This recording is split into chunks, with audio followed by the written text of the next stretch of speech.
آیت الکرسی جو ہے یہ قرآن پاک کی سب سے عظیم آیت ہے. جو شخص ہر نماز کے بعد آیت الکرسی پڑھ لے اسے جنت میں جانے سے کوئی چیز نہیں روک سکتی.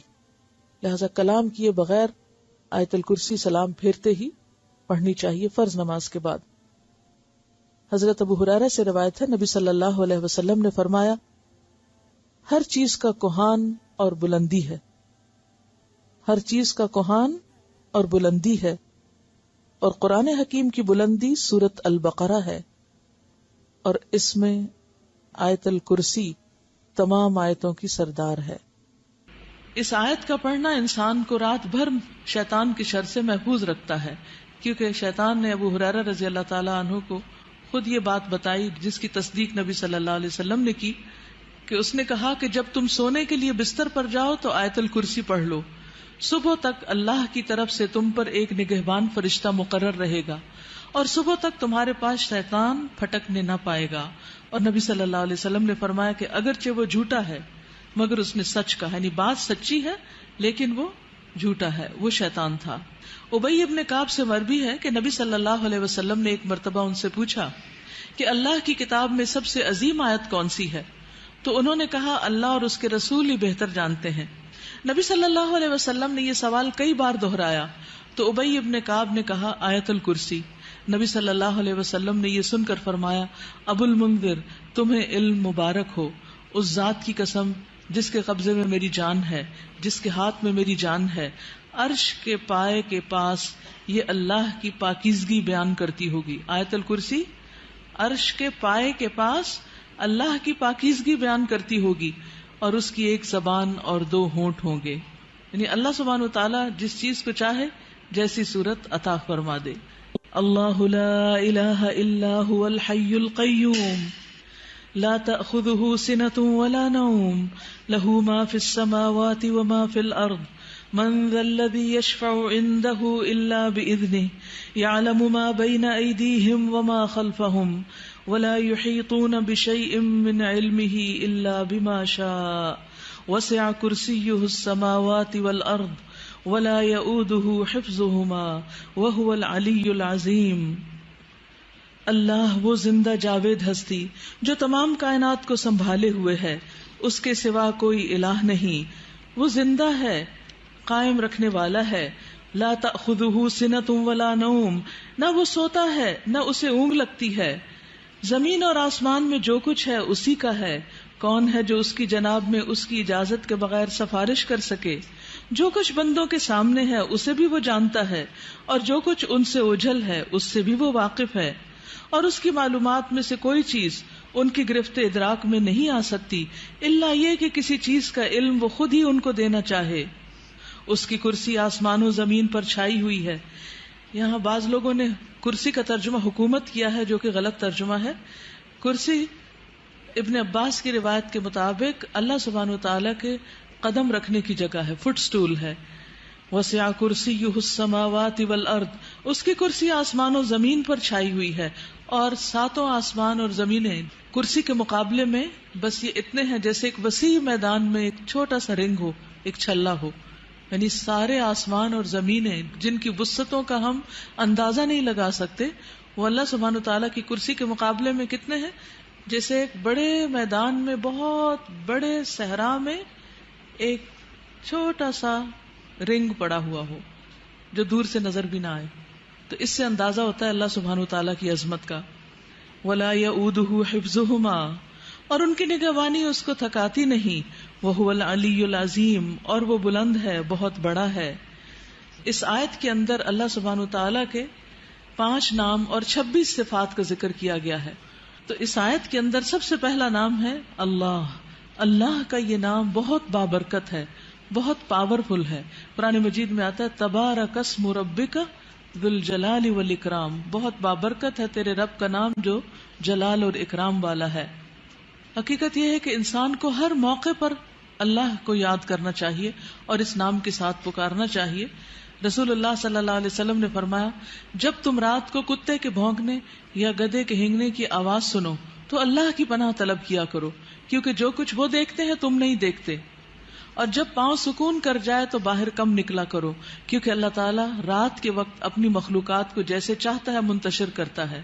اور اللہ کا نام لے کر دروازے بند کیا کرو، کیونکہ شیطان وہ دروازہ نہیں کھول سکتا جسے اللہ کا نام لے کر بند کیا گیا ہو. مثلا کہیں آپ نے اپنے کوئی قیمتی چیزیں رکھی ہوں اور رات کو گھر کا دروازہ بند کرتے وقت یا کوئی بھی چیز جس کو آپ محفوظ کرنا چاہیں سب انسانوں سے یا سب جنات سے، تو اس پر آپ اللہ کا نام پڑھیں. اور فرمایا بسم اللہ پڑھ کر مشکیزوں کا منہ بند کر دیا کرو، یعنی اپنے برتن ڈھانک دیا کرو، مٹکے ڈھانک دیا کرو، برتنوں کو اوندھا کر دیا کرو. اور اسی طرح جنوں کی آنکھوں اور انسانوں کی شرمگاہوں کا پردہ یہ ہے کہ جب بھی کوئی کپڑے اتارے تو بسم اللہ پڑھ لے. یعنی کپڑے اتارنے سے پہلے اگر آپ بسم اللہ پڑھ لیں گے تو آپ ایک طرح سے محفوظ ہو جائیں گے، شیطان آپ کو دیکھ نہیں سکے گا. لیکن جو شخص اللہ کا نام نہیں لیتا وہ حقیقت میں شیطان کا ساتھی ہے. ابن عباس کہتے ہیں رسول اللہ صلی اللہ علیہ وسلم نے فرمایا کہ ابلیس نے کہا اے میرے رب تو نے اپنی ساری مخلوق کا رزق واضح کر دیا ہے تو میرا رزق کہاں ہے؟ فرمایا ہر وہ چیز جس پر میرا نام نہ لیا جائے وہ تیرا رزق ہے.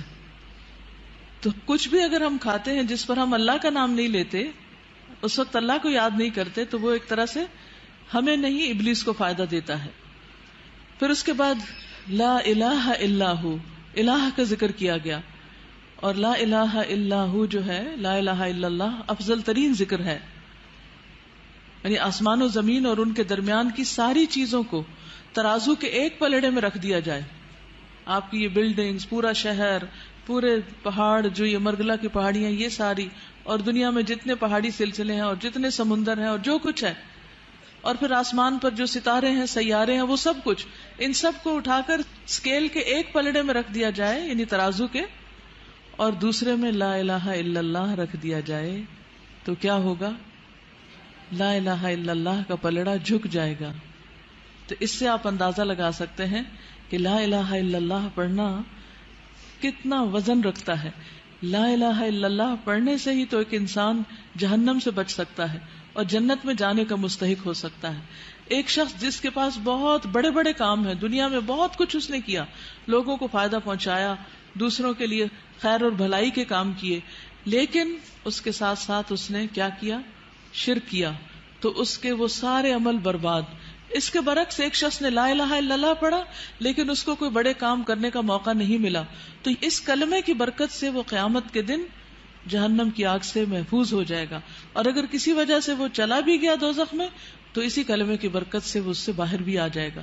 لیکن جس نے یہ کلمہ نہیں پڑھا وہ ہمیشہ ہمیشہ کے لیے جہنم کی آگ کی نظر ہو جائے گا. پھر اسی طرح اللہ سبحانہ وتعالیٰ کی صفات الحی القیوم کا ذکر ہے.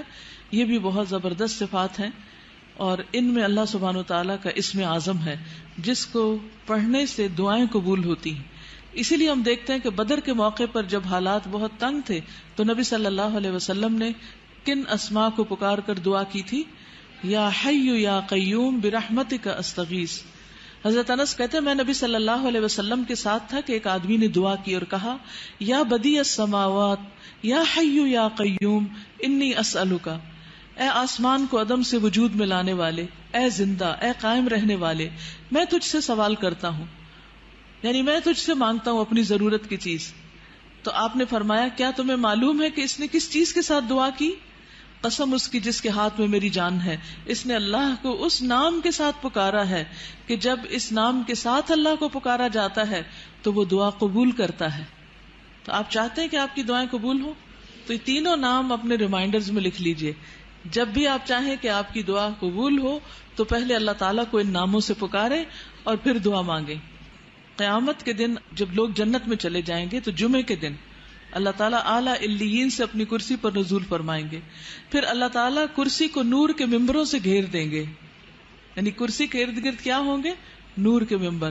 نبی آئیں گے یہاں تک کہ اس پر بیٹھ جائیں گے نور کے ممبروں پر. پھر اللہ تعالیٰ ممبروں کو کرسیوں سے گھیریں گے. صدیق اور شہداء آئیں گے یہاں تک کہ وہ ان پر بیٹھ جائیں گے. پھر اللہ تعالیٰ اپنی کرسی پر چڑھیں گے، اس کے ساتھ شہداء اور صدیق بھی چڑھیں گے. یعنی اللہ سبحانہ وتعالیٰ قیامت کے دن اپنے بندوں سے جس طرح ملاقات کریں گے اس کا ذکر یہاں کیا گیا ہے. صحیح الترغیب والترہیب کی حدیث ہے. وَهُوَ الْعَلِيُّ الْعَظِيمُ، اور وہ بلند ہے، بہت عظیم ہے. اور حقیقت یہ ہے کہ اللہ سے بڑی کوئی بھی چیز نہیں، اس لیے ہمیں اللہ تعالیٰ کے ناموں کے ساتھ دعا مانگتے ہوئے خصوصاً تسبیح کرنی چاہیے. فسبح بسم ربک العظیم. ویڈیو کے نیچے سبسکرائب کے بٹن پہ کلک کریں، بیل کے آئیکن پہ کلک کیجیے تاکہ ہر نئی ویڈیو کی نوٹیفکیشن